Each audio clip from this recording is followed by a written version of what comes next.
La segunda iniciativa es el triple mandato 20-20-20, ya hizo Samuel Furfari referencia a esto. Yo no voy a insistir, simplemente decir, el 20% de ahorro significa aproximadamente 270 millones de TEPs al año, el doble aproximadamente de lo que consume en energía el Estado español. Eso evitaría, o podría evitar, la compra de petróleo y de gas natural en grandísima medida de Rusia. Luego, es evidente que una medida de este tipo está garantizando el abastecimiento sin ninguna duda. Rusia se hubiera atrevido a hacer lo que hizo en su día, en 2 ocasiones con el gas, con Ucrania, en fin, es una cosa que es conocida. Nunca en la vida se hubiera atrevido. Tampoco Alemania hubiera hecho un gasoducto directamente. A partir de este momento ya son las soluciones globales, como ha explicado Samuel Furfari perfectamente ayer. Por otra parte, el otro 20% de renovables sobre consumo final significaría un incremento en las renovables pues casi similar al consumo total del Estado español, que tampoco es despreciable. Si habláramos de millones de euros por el valor de cada TEP o cada millón de TEPs, estaríamos hablando de cantidades astronómicas. Entonces, claro, decir, vamos a ahorrar 20%, vamos a contribuir 20%, eso no es más que una declaración de intenciones. Entonces, la Unión Europea establece el paquete legislativo Energía-Clima, que es el acervo de medidas para conseguir el triple mandato, y esto se da en enero de 2008, ese paquete legislativo Energía-Clima. Y el paquete lo he clasificado por colores porque siempre es más fácil de entender. La parte amarilla de arriba son obligaciones de reducción. Y hay una directiva y una decisión. La directiva obliga a las industrias grandes emisoras a reducir aún más sus emisiones. Y además de forma diferente a la directiva previa que he mencionado de comercio de emisiones. La decisión obliga a los Estados miembros a reducir sus emisiones. Y les obliga a ellos en los sectores difusos. Y los sectores difusos, edificación, terciario, transporte, agricultura, a los que nadie les había metido mano por el momento.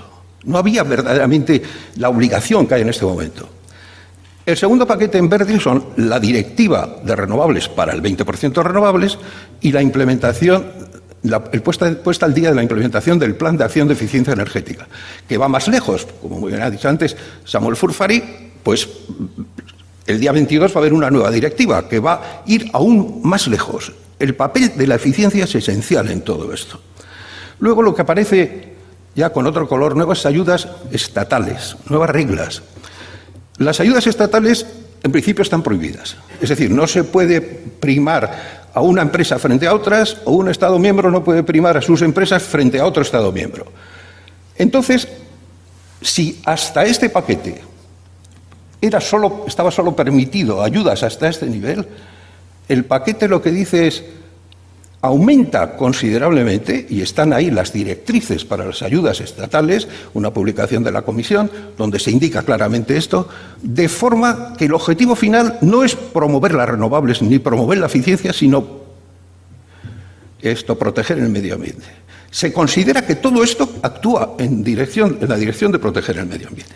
Y luego el marco adecuado para captura y almacenamiento de CO2, que es un paquete más, dentro del paquete está como más separado, y que se sabe perfectamente que va a haber combustibles fósiles durante muchos años, como también explicó Samuel, y no hay ninguna otra posibilidad. Entonces, esto es una solución que se discute a veces si será para siempre o no para siempre. Ya hay unos proyectos europeos, como dijo también ayer Samuel. Esto hace referencia a las obligaciones.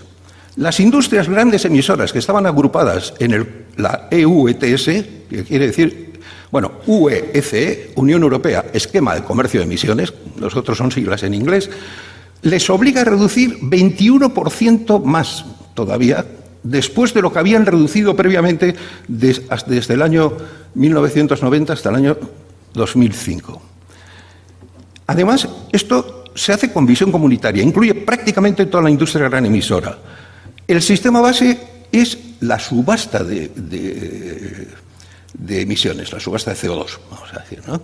Y se busca como sistema base de funcionamiento porque da la casualidad que con la directiva anterior, donde había asignaciones libres, se produjeron lo que los economistas llaman fallos de mercado y que, dicho con otras palabras, fueron especulaciones tremendas en la compraventa del CO2, con valores que pasaron en 3 meses de 8 euros a 33 euros, por ejemplo. Y claro, eso no favorecía para nada. Hay ciertos sectores industriales que desde 2013 ya están sometidos al régimen de subastas. Por ejemplo, las compañías eléctricas.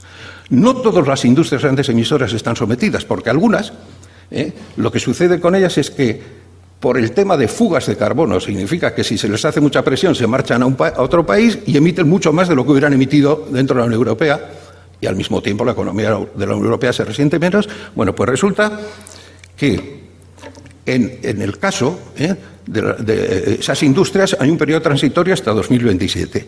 Y el 10% de reducción como media de la Unión Europea en estos sectores difusos es importantísimo, porque es nuevo. Y además, esto es con visión nacional, cada Estado miembro se compromete a reducir. Bueno, se compromete no, es obligatorio que reduzca, vamos a decir. En el caso de España es 10%, en la media justo. En cuanto a la directiva de renovables, no voy a mencionar más que 2 cosas. En primer lugar, hay unos objetivos claros y definidos. El caso del Estado español o el Estado británico tiene, pues, por ejemplo, el Estado británico de 1,2 a 15% de 2005 a 2020. En el caso del Estado español es pasar de 8,7 a 20%. Pero eso no vale decir. Tenían que preparar lo que se llama el Plan de Acción Nacional de Energías Renovables. Lo entregaron ya en junio de 2010. Y el Estado español ha manifestado que en vez de llegar al 20% va a llegar al 22,7%. Creo que han hecho otras correcciones posteriormente. Sobre la base de electricidad renovable, pero no solo, sino introduciendo importantes contribuciones del calor, yo diría casi que por primera vez. Lo que es muy importante también es la transferencia estadística de garantías de origen. Si una empresa española puede construir más barato en Francia una instalación de renovables, el capital corresponde a esa empresa española, cuenta como renovables para el Estado español. Hay una transferencia estadística. Esto, en cierta forma, afecta un poco a la soberanía, pero es una forma de ayudar a hacerlo más barato entre todos. En cuanto a la puesta al día de la implementación del Plan de Acción de Eficiencia Energética, esto es anterior a esta nueva directiva que se ha mencionado. Los Estados miembros han presentado sus planes de acción y eficiencia energética. En este mes están presentando el 2012-2016 y 2016-2020.